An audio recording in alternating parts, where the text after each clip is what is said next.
Hello, wonderful listener, and welcome back to Speak Power Daily.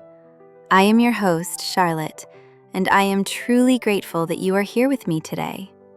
The fact that you chose to spend these minutes listening means something important. You care about your growth. You care about your mind, your emotions, and your future.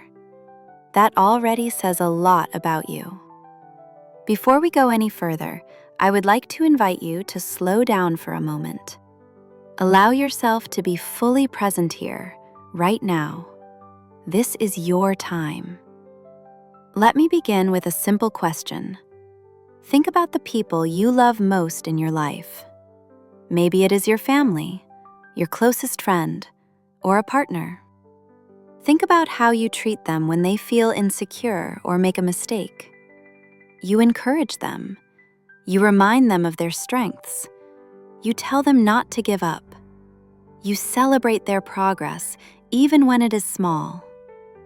Now, here's the most important question of all.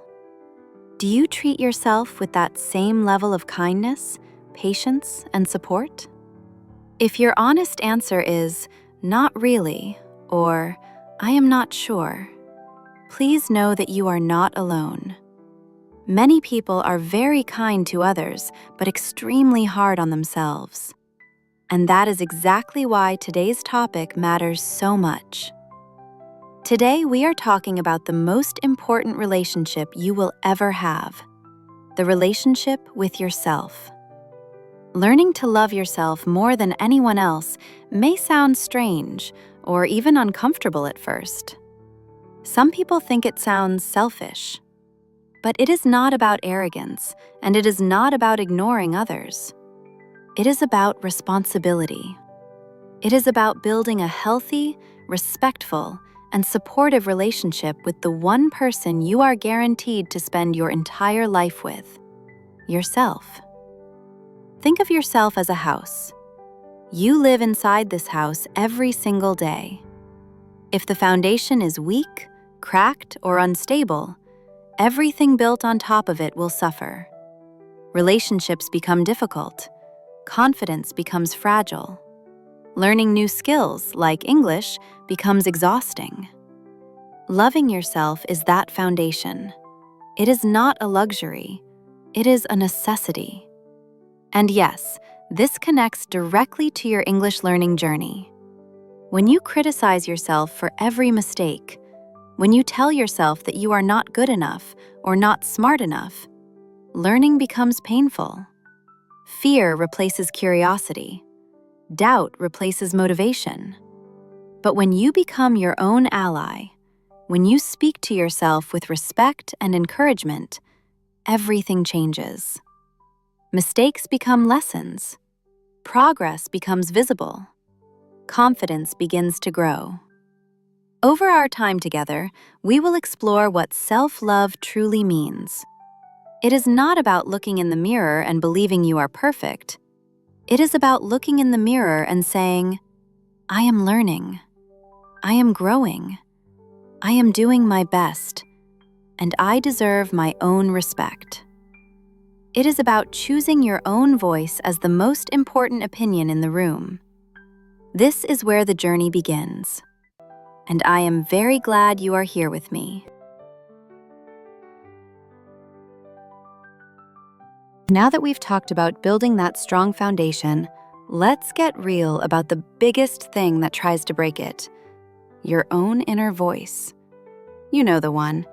It's that voice that whispers, "Your English pronunciation is strange," or "You just made a grammar mistake. How embarrassing." Sometimes it's not even a whisper, it's a shout. This voice has a name. We call it the inner critic. Imagine your mind as a radio. Sometimes it plays beautiful, encouraging music, songs that make you feel capable and strong. But often, especially when we try something new or challenging, the station changes. Suddenly, it's playing the critic's show, all criticism, all the time, on repeat. Our job today is not to break the radio. We can't just stop the thoughts. Our job is to learn how to turn the volume down on that station and choose a better one. This is so important for us as English learners. How many times have you stayed quiet in a conversation because you were afraid of a mistake? That's your inner critic turning the volume up too high. It's trying to protect you from embarrassment, but in reality, it's holding you back from practice, from connection, from growth. The truth is, everyone makes mistakes. It is a normal, necessary part of learning anything. So, how do we turn down the volume?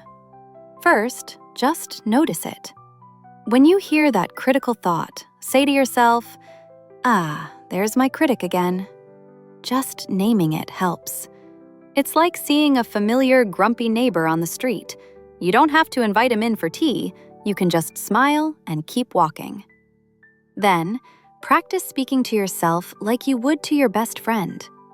If your friend said, "I feel stupid because I forgot the past tense of go," you would never say, "Yes, you are stupid."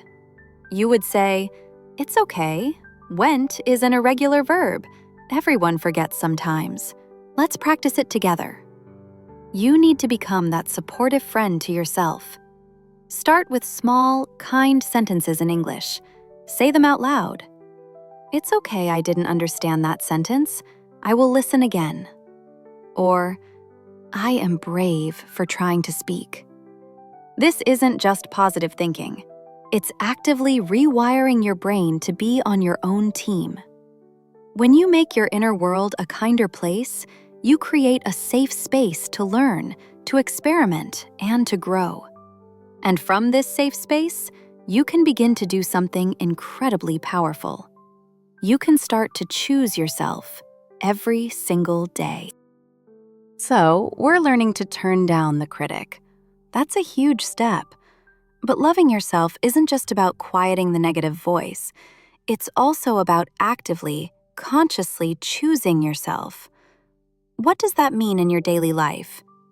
It means treating your own needs, dreams, and well-being as important, not as an afterthought, not as something you'll get to when you have time. It means giving yourself the same priority you would give to someone you deeply love.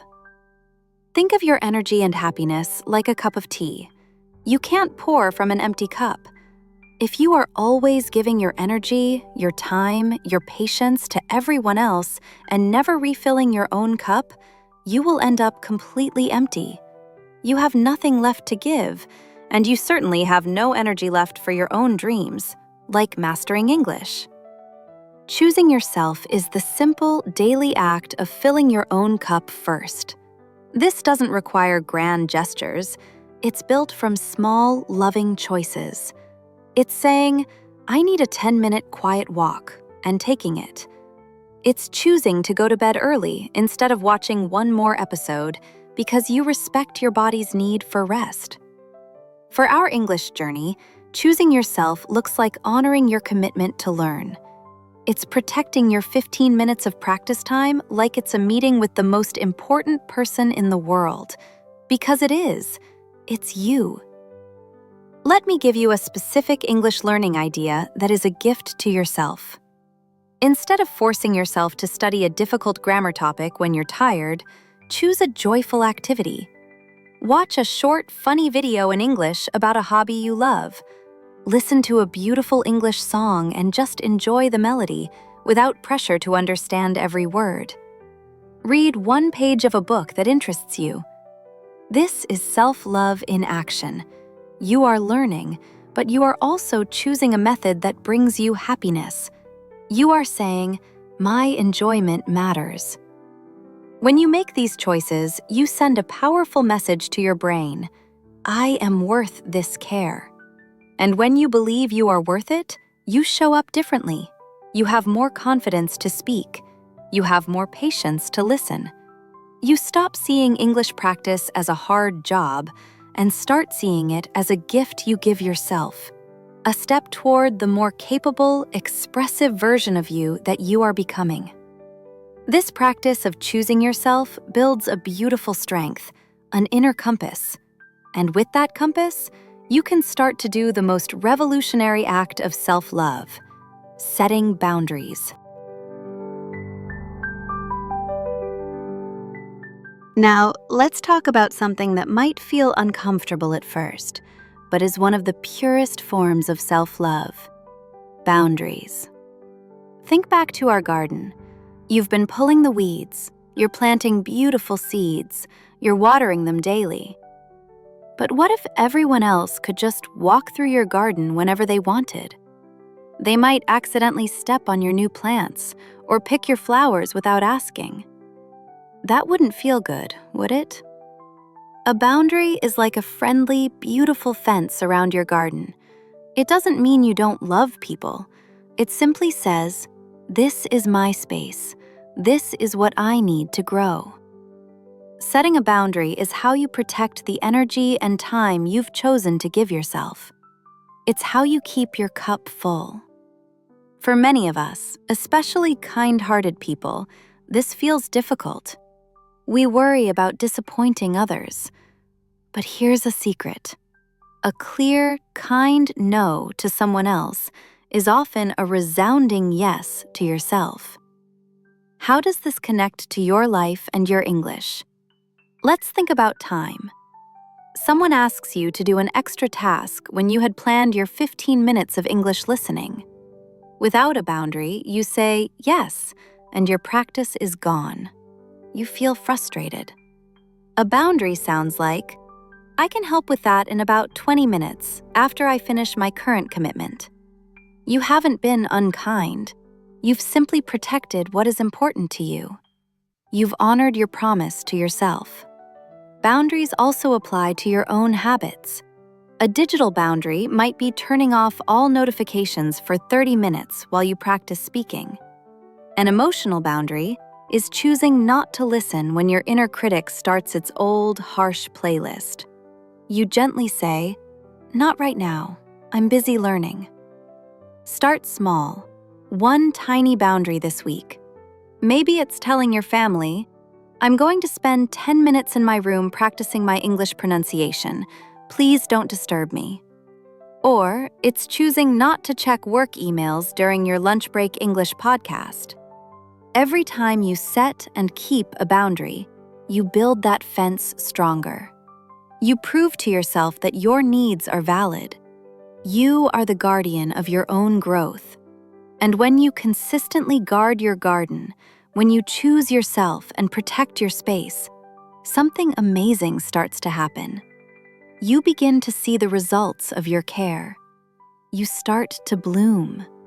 And that, my friend, is worth celebrating. Here we are, at the end of our time together today, and I hope you can feel a shift. We started by looking at the most important relationship, the one with yourself. We talked about turning down the volume on that harsh inner critic, about the daily gift of choosing your own needs, and about building that strong, beautiful fence around your garden. Now, I want you to imagine what happens in that well-tended, protected space. You begin to bloom. This bloom might not be loud or showy. It's a quiet, powerful confidence growing inside. In your English journey, this bloom has a specific sound. It sounds like your voice, speaking a sentence without apologizing first. It sounds like a laugh when you mix up a word instead of shame. It looks like choosing to watch a movie in English because you enjoy it, not just because you have to study. The bloom is the joy and the confidence that come when you are no longer your own biggest enemy, but your own greatest supporter. Loving yourself more than anyone else is the ultimate key to unlocking your potential. When you believe you are worthy of fluency, you will find the time to practice. When you are kind to yourself about mistakes, you'll make more of them, and that's how you'll learn faster. The fear of being wrong loses its power. You start to communicate not from a place of, "Do I sound perfect?" but from a place of, "I have something to say." So, as we finish, I want to leave you with one very simple practice. Every morning for the next week, I want you to give yourself one small gift. It could be 2 minutes of quiet with your tea before you check your phone. It could be writing down one thing you like about yourself. And for your English, it could be saying one kind thing to yourself in English. Look in the mirror and say, "I am doing well," or "My effort matters." This is you watering your own bloom.